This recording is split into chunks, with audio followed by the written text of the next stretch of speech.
இயேசு யாரையும் கட்டாயப்படுத்துகிற தேவன் அல்ல. உனக்கு முன்னால் ஆசீர்வாதத்தை சாபத்தை வைத்திருக்கிறேன், நீயே தெரிந்து கொள். இயேசு யாரையும் கட்டாயப்படுத்துகிறவர் அல்ல. இது வாசற்படியில நின்று கதவை தட்டுகிறேன், நீ கதவை திறந்தால் உன் உள்ளத்திலே நான் வருவேன், நீ வேண்டாம் என்றால் நான் விலகி போவேன். இயேசு யாரையும் கட்டாயப்படுத்துகிறவர் அல்ல. இயேசு யாரையும் மதம் மாற்றுகிறவர் அல்ல.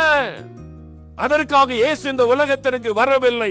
மனிதனை சாபத்திலிருந்து மீட்பதற்காக சிலுவையிலே தன் ஜீவனை கொடுக்க இயேசு வந்தார். பாவத்திலிருந்து சாபத்திலிருந்து மனிதனுக்கு விடுதலை கொடுக்க தன்னையே சிலுவையிலே பலியாய் கொடுத்தார். அந்த இயேசு உனக்கு வேண்டுமென்றால் நீ ஏற்றுக்கொள்ளலாம், வேண்டாம்னா வேண்டாம் என்று போகலாம். ஆசீர்வாதத்தை சாபத்தை உனக்கு முன்பாய் வைத்திருக்கிறார். நீயே தெரிந்து கொள், நீயே தெரிந்து கொள். இந்த இரட்சகரை ஏற்றுக்கொண்டால் உனக்கு ஆசீர்வாதம், வேண்டாம் என்றால் என் சாபத்தோடு நான் வாழ்கிறேன் என்றால் அது உன் விருப்பம். இயேசு கட்டாயப்படுத்துகிறவர் அல்ல.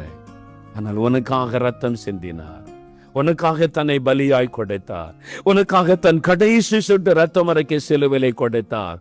மரித்த இயேசு மூன்றாவது நாள் உயிரோடு கூட எழுந்தார். இன்றைக்கு உயிரோடு கூட இருக்கிறார். இன்னைக்கு உங்களுக்கு அற்புதம் செய்வார்.